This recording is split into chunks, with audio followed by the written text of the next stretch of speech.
Oke, Assalamualaikum warahmatullahi wabarakatuh. Sekarang kita masuk kembali ke materi berikutnya, yaitu cara menemukan produk. Jadi ini adalah materi yang paling sering ditanyakan, ya, terutama yang baru mulai masuk ke dalam dunia Facebook Ads dan toko online, karena ya biasanya ini yang paling mengganjal. Gimana sih cara nemunya, gitu? Sekedar informasi untuk Anda, ya, kabar buruknya adalah sebetulnya tidak ada cara yang langkahnya berurutan satu 2 3 4 gitu. Tidak ada langkah-langkah yang sifatnya baku. Tidak ada. Kenapa? Karena ya disinilah sebuah kreativitasnya bekerja. Di sini ada hoki-hokiannya juga, kemudian ada faktor rajinnya juga, ada faktor analisanya juga. Jadi ini semua berkumpul jadi satu. Semakin Anda sering mencari produk dan semakin Anda sering berjualan di Facebook Ads, ini akan semakin terasah. Jadi ini sifatnya bahasa kerennya, bahasa inovasi produknya namanya tacit knowledge gitu istilahnya. Jadi sebuah pengetahuan yang tidak bisa ditransfer seperti halnya mentransfer textbook, seperti halnya Anda belajar matematika, nggak bisa. Jadi ini seiring berjalannya waktu akan semakin hebat, akan semakin Anda ngerti caranya. Nah, oke. Okay.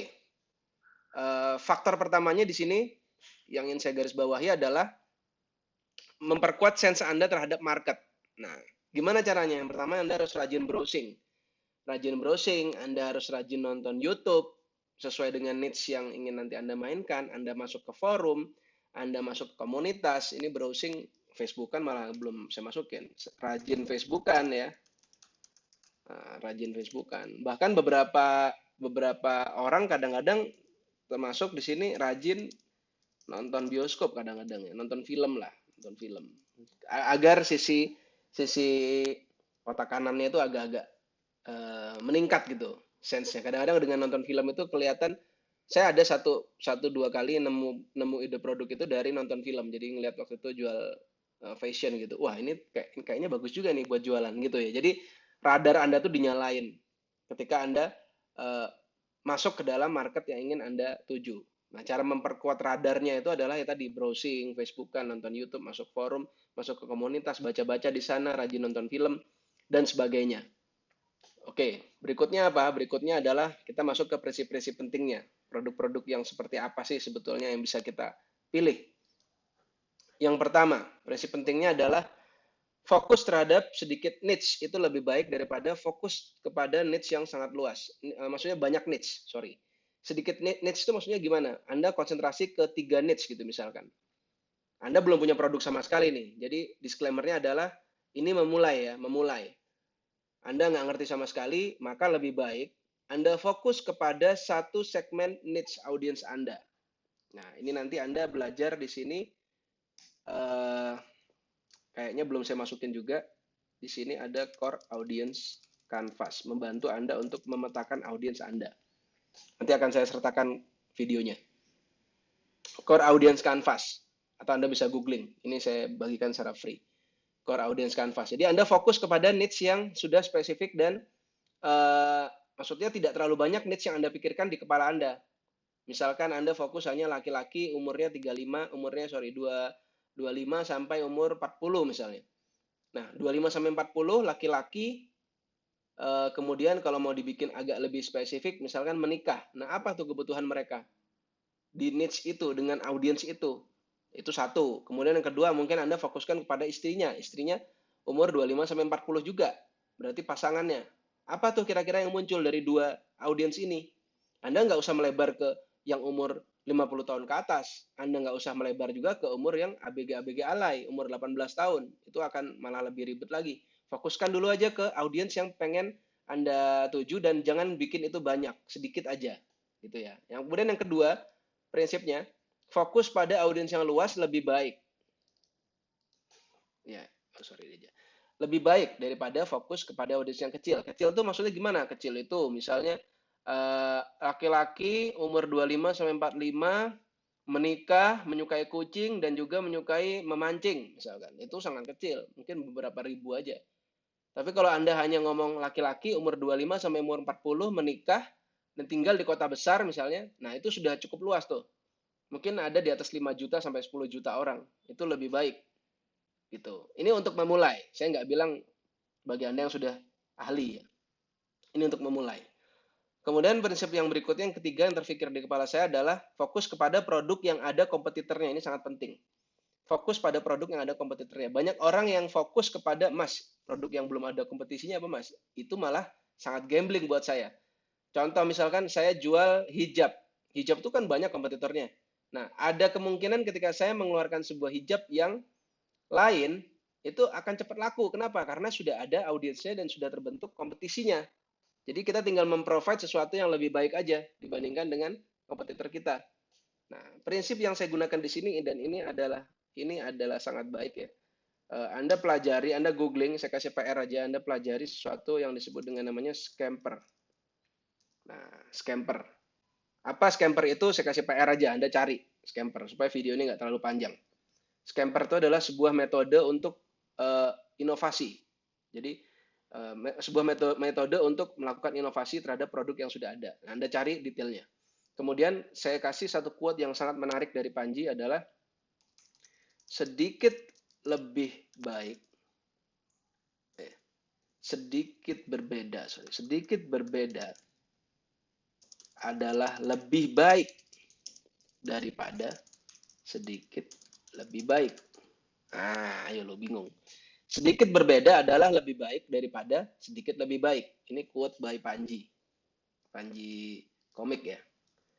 Quote by Panji. Ini Panji. P. Kenapa? Ya, Anda cari produk yang sudah ada kompetisinya, kemudian Anda cari dari produk itu yang berbedanya gimana nih. Nah, baik secara angle, produk yang sama Anda ubah angle-nya jadi berbeda, atau produk tersebut jadi berbeda. Anda cari yang benar-benar berbeda, sedikit berbeda aja. Fungsinya sedikit berbeda. Nah, di situ mungkin uh, pentingnya di situ. Jadi justru saya itu mencari produk-produk yang ada kompetisinya. Itu clue aja. Jadi saya selalu yakin ketika pertama kali masuk kompetitor saya siapa nih? Ini. Oke, saya akan bikin produk malah. Saya akan impor, saya akan jualan satu produk tertentu yang kira-kira lebih baik dari kompetisi yang ada. Nah, riset kompetisinya gimana? Ya Anda cari di marketplace, Anda cari iklan-iklan yang berseliweran, Anda like-likein tuh kira-kira yang bakal jadi kompetitor Anda. Nanti akan muncul yang sejenis-sejenisnya juga. Gitu.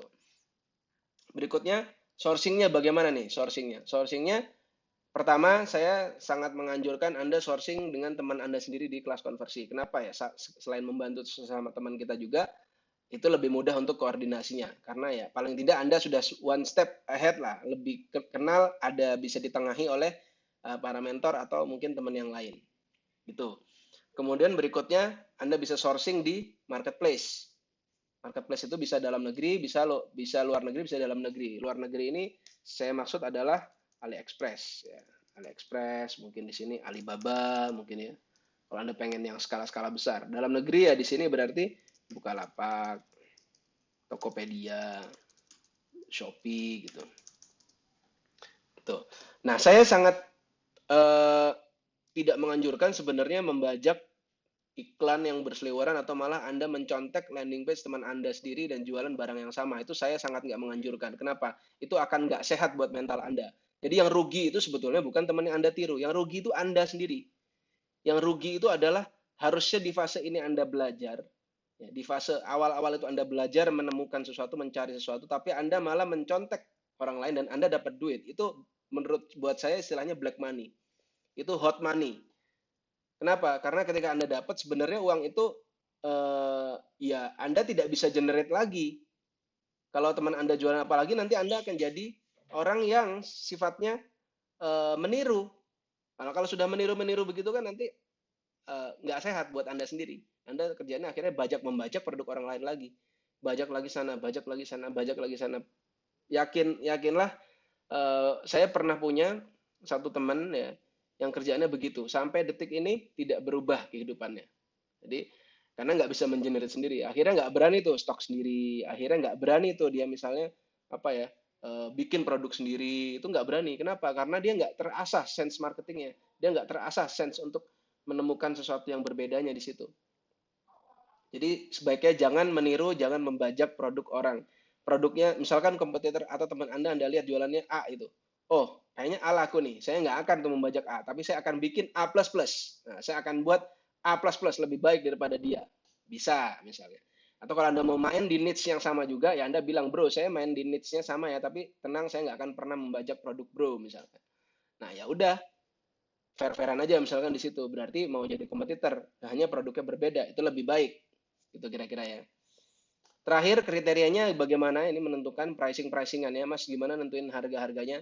Tenang, Anda sudah punya toolnya, yang Anda tinggal buka lagi ketika Anda belum join KK pun sudah ada toolnya sudah dibagikan. Yang yaitu yang pertama memenuhi Excel di killer pricing. Anda balik lagi ke killer pricing, Anda isi baik-baik di sana, kemudian Anda tahu berapa harga jualnya, berapa CPL-nya di sana. Dalam hal ini untuk di KK berarti cost per WhatsApp ya, kalau level 1 ya, kalau level 2 cost per add payment info. Gitu kira-kira. Ini yang jadi concern, cost per WA ya, atau di sini cost per add payment info. Gitu. Nah, secara umum ya harganya cari yang di bawah 300.000 kira-kira. Jadi 200 sekian. Boleh nggak di atas 300.000? Boleh-boleh aja. Saya ada jualan di Facebook di harga 700 ribuan. Tapi buat Anda yang baru mulai, hati-hati. Kalau semakin tinggi harganya, biasanya cost per lead-nya atau cost per WA-nya atau cost per API-nya itu cukup mahal biasanya. Jadi kalau di bawah 300.000 itu masih di kisaran cost per WA itu masih di belasan ribu lah. Ya, cost per API-nya masih di angka puluhan ribu yang nggak nyampe 50.000 biasanya. Nah, kemudian margin di atas 100.000. Bisa 120.000, 150.000 bagus. Gitu. Ada nggak? Oh, ada. Banyak. Ada dan banyak. Makanya Anda rajin-rajin cari di forum-forum, Anda rajin-rajin cari di marketplace, ya. Anda rajin-rajin diskusi. Nah, ini diskusi saya kasih tambah lagi di sini. Sorry. Diskusi di Basecamp. Diskusi di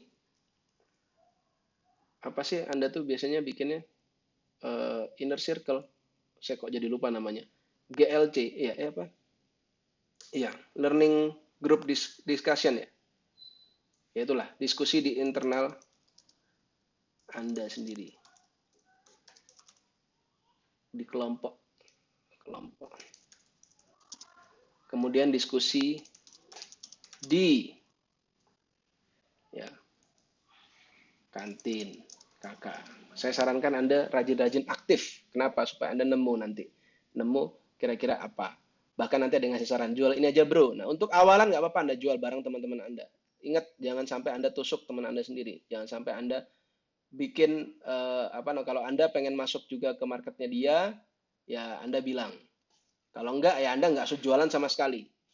Kalau memang Anda pengen masuk sana, Anda nggak usah jadi resellernya, Anda nggak usah ini, Anda benar-benar nggak pernah berbisnis dengan dia, ya baru boleh. Silakan Anda jalan sendiri. Dan Anda juga jangan niru landing page. Saya ada laporan juga anak kakak meniru plek-plekan landing page temannya sendiri. Wah, itu sangat nggak sehat ya. Sangat nggak sehat. Buat mental kita sendiri sangat nggak sehat. Produk tuh jutaan di luar sana, tinggal kita bisa masarin atau enggak. Itu aja mungkin dari saya. Terima kasih. Mudah-mudahan kriteria-kriteria ini ya ini saya risam sebelum kita masuk ke agak-agak teknisnya di bagian nanti untuk ngukur-ngukur split testing, di mana itu nggak terlalu rumit sebetulnya. Itu aja mungkin dari saya. Terima kasih. Assalamualaikum warahmatullahi wabarakatuh.